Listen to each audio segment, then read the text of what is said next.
The slap echoed across the luxury shopping district so loudly that even strangers stopped walking. People turned. Phones came out. Across from her stood Daniel Okafor, the man she once called her husband. The same man who had left her when she was at her lowest. The same man who had called her a burden. And now, after 3 years of silence, he stared at her with nothing but disgust.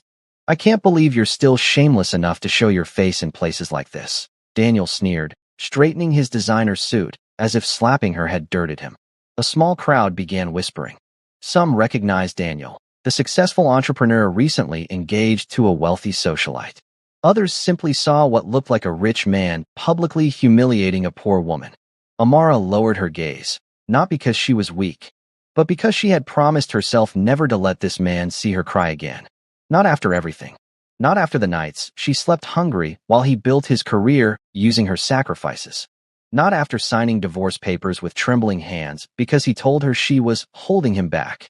But what Daniel didn't know was that the woman standing in front of him was no longer the broken ex-wife he discarded. And he was about to find out in the worst possible way. Because just as Daniel lifted a finger to point at her again, a fleet of black luxury vehicles screeched to a stop. The entire street went silent. Car doors opened one after another. Men in black stepped out first. Tall, armed, expressionless. The air itself suddenly felt dangerous. And then, he appeared. Kong Min-jae. The name alone was enough to make powerful men lower their voices. CEO by day, Shadow King by night. A Korean billionaire with ice in his veins, blood on his hands, and enough influence to destroy entire families with one phone call. Rumors called him many things. A ruthless businessman. A criminal mastermind. A mafia heir. A monster. But right now, none of those titles mattered. Because the feared man in the tailored black coat walked straight through the crowd, past everyone else, and stopped in front of Amara. His eyes fell briefly on her red cheek. Something dark flickered in his expression. Not anger. Something worse. Controlled fury. The kind that didn't scream. The kind that buried people. Then, in a move no one expected, he gently lifted Amara's chin. His voice came low and calm. "Who touched my wife?" The crowd gasped. Daniel froze. His face lost all color. "Wife? No. Impossible." Daniel looked between Amara and the terrifying man before him, as if his brain refused to process what he was seeing. Amara herself looked shaken. Not because she wasn't used to Min-jae's protection, but because of the dangerous silence in his eyes. She knew that look. Someone was about to suffer. And Daniel had just made the biggest mistake of his life. But what happens next changes everything. If you love Korean billionaire romance and mafia love stories like this, subscribe now to @Physial_Threads and turn on notifications so you never miss our next story. Amara Adeyemi never imagined her life would become this complicated. 3 years earlier, she was just another struggling woman trying to survive in Seoul. She had arrived from Nigeria with little more than a suitcase, student debt, and a dream too expensive for reality. Her mother had died young. Her father disappeared even earlier. By 24, Amara had learned a painful truth about life. No one was coming to save her. She worked 3 jobs. Morning shifts cleaning offices. Afternoon tutoring children in English. Night shifts washing dishes until her fingers wrinkled from soap and hot water. That was when she met Daniel. Back then, he was different. Or maybe she was simply too in love to see him clearly. He was ambitious. Charming. Funny when he wanted to be. He made her feel chosen. Special. Seen. He talked about building an empire. Starting businesses. Living in luxury. And Amara believed every word. She believed in him so much that when his first startup failed, she sold her gold necklace, her late mother's only gift, to help him recover. When rent was due, she skipped meals so he could focus. When he doubted himself, she became his emotional anchor. And for a while, Daniel loved that. He loved having a woman who made him feel powerful, useful, needed. But success changes people. Or perhaps it reveals them. As Daniel climbed socially, Amara became inconvenient. Her simple clothes embarrassed him. Her modest job embarrassed him. Her lack of wealthy connections embarrassed him. Soon, compliments became criticisms. Affection became irritation. Conversations became arguments. Until one rainy night, Daniel came home with divorce papers. No warning. No discussion. No remorse. Just cold efficiency. "This marriage is no longer beneficial," he had said. Beneficial. As if their love had been a business transaction. Amara remembered staring at him through tears, asking if he ever truly loved her. Daniel's silence had answered everything. So she signed, and walked away with nothing. No savings, no home, no dignity left intact. For months, life became unbearable. She couch surfed, worked endlessly, cried in private, smiled in public, and slowly rebuilt herself. Not because she was strong, but because survival gave her no alternative. What she didn't know was that fate had much darker plans waiting. One winter night, after finishing a cleaning shift at an upscale hotel, Amara witnessed something she was never supposed to see. A man bleeding, collapsed behind the building, snow staining red beneath him. At first, she almost walked away. Instinct screamed danger. But when the injured stranger weakly grabbed her wrist, everything changed. His hand was cold, his breathing shallow, and despite the blood soaking his white shirt, his face remained hauntingly calm. Beautiful, sharp jawline, dark intense eyes, the kind of face that belonged on magazine covers and crime documentaries. "Help me," he said. Just 2 words, but somehow impossible to ignore. Amara hesitated. This decision would soon backfire. Still, against every rational thought, she dragged him into an abandoned storage room, found first aid supplies, pressed trembling hands against his wound, and spent the next hour trying to keep him alive. The stranger watched her the entire time, studying her, not speaking much, only occasionally wincing from pain.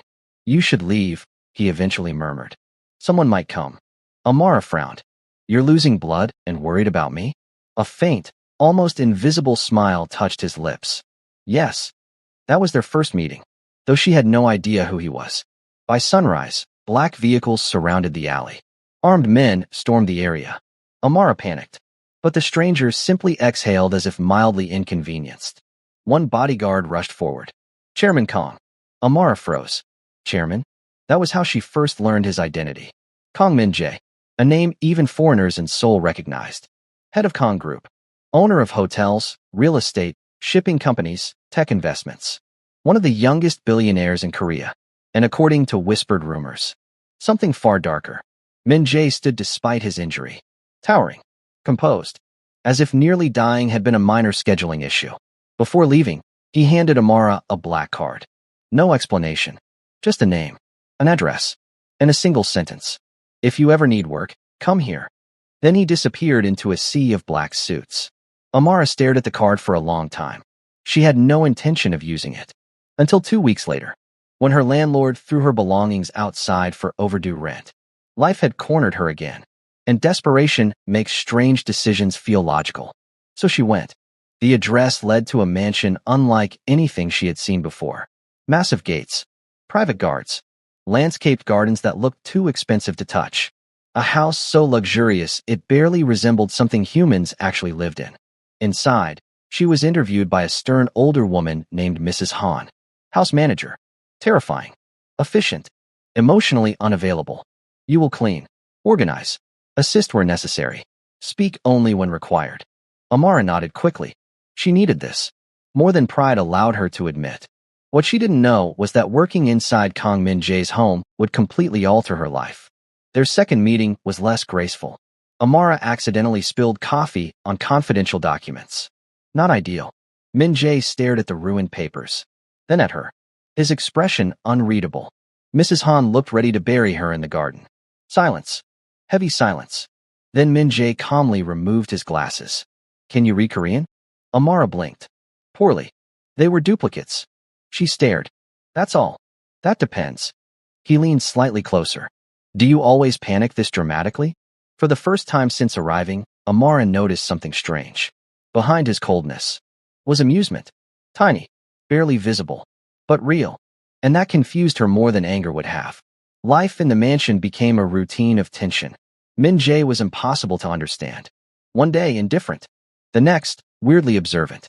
He noticed when she skipped meals, when she limped from overworking, when she coughed. He never asked directly. Instead, solutions appeared mysteriously. Medicine left outside her room. Food prepared. A softer pair of work shoes delivered without explanation. Amara suspected Mrs. Han at first, until the older woman scoffed. "You think I care if your feet hurt?" So yes, it was him. But why? Meanwhile, danger was already approaching. Because Min-jae wasn't simply a businessman.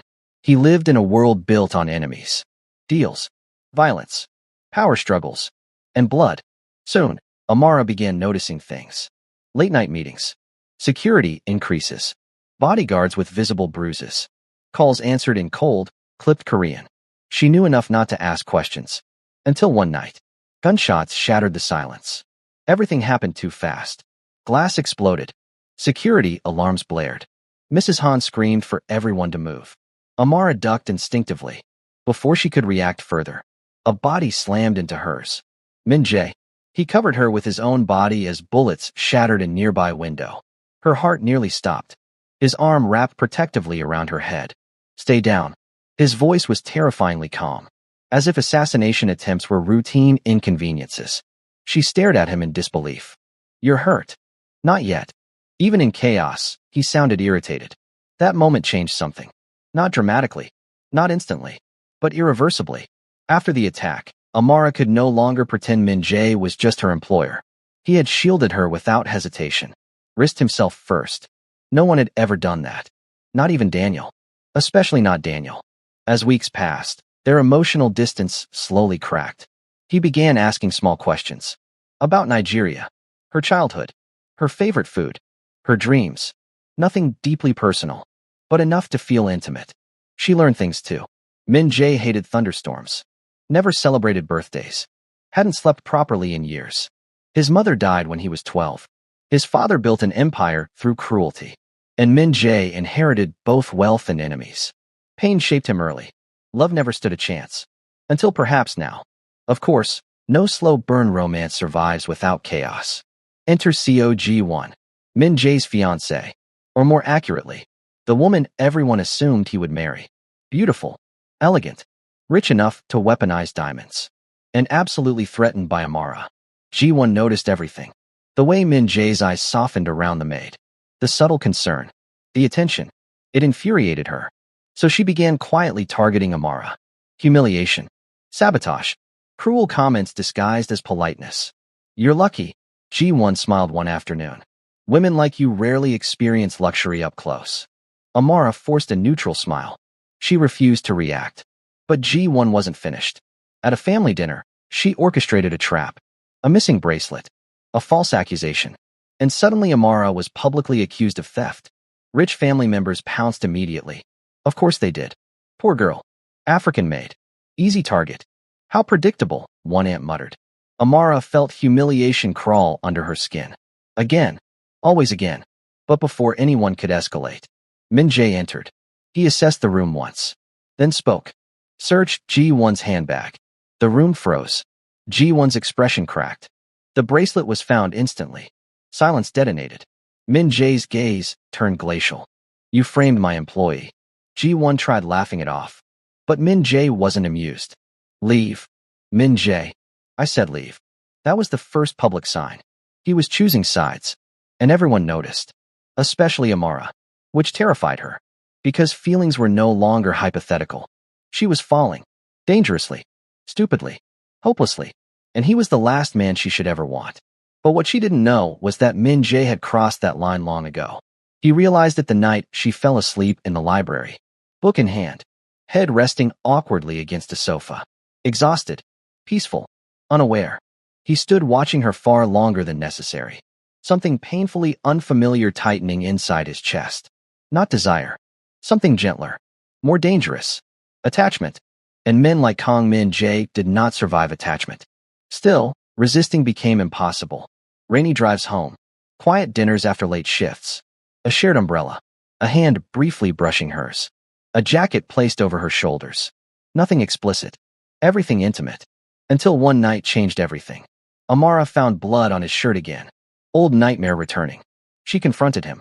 You could die and act like it's weather. Min Jae stared. You're angry? Yes. Why? Because she cared.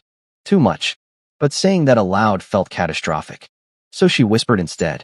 Because losing people is exhausting. That answer did something to him. Something final.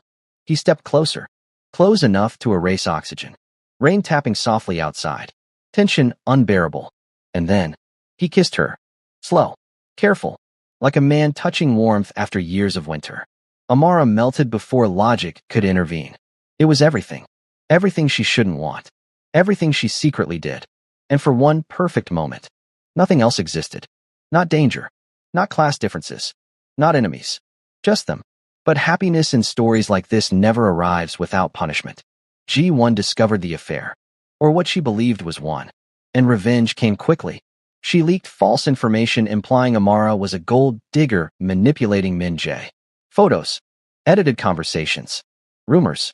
Media frenzy exploded. Online harassment followed.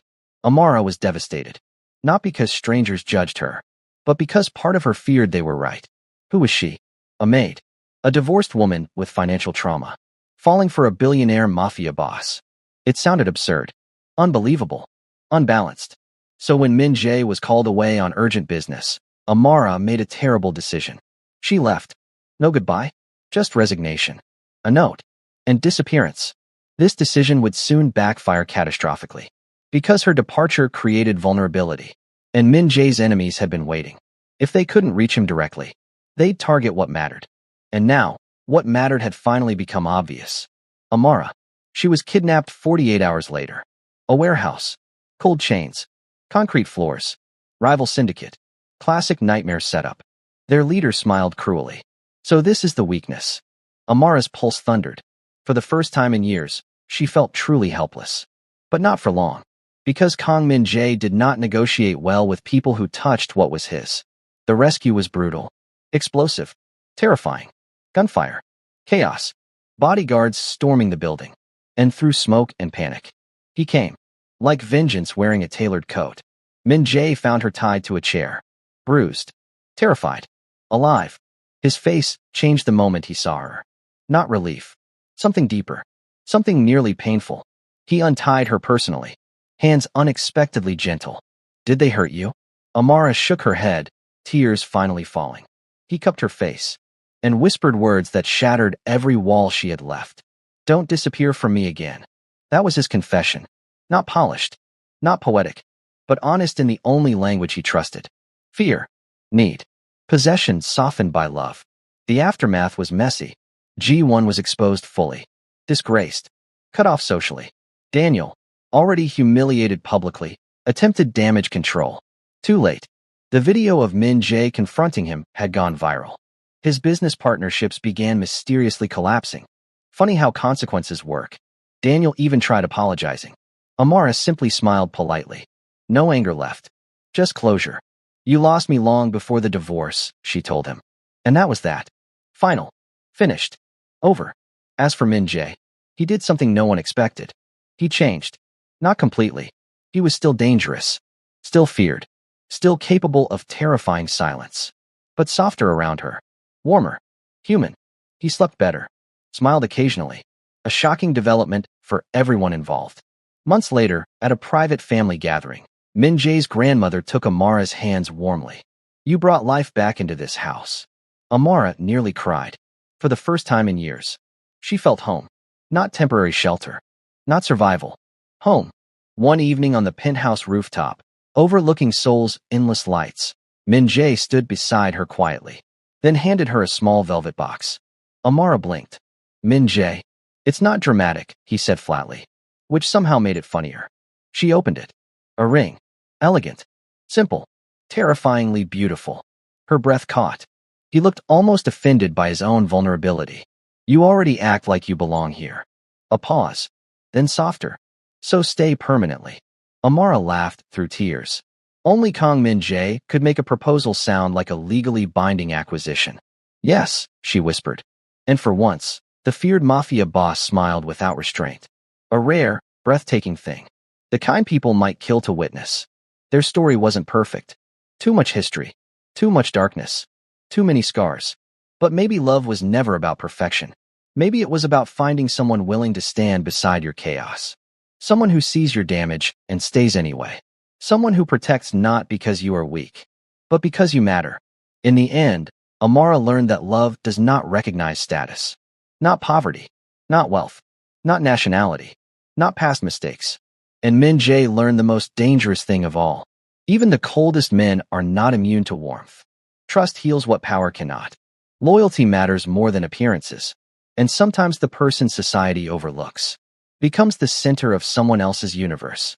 If you made it this far, let us know where you're watching from and comment your favorite moment below, like this video, and subscribe to _Threads for more emotional Mafia love stories.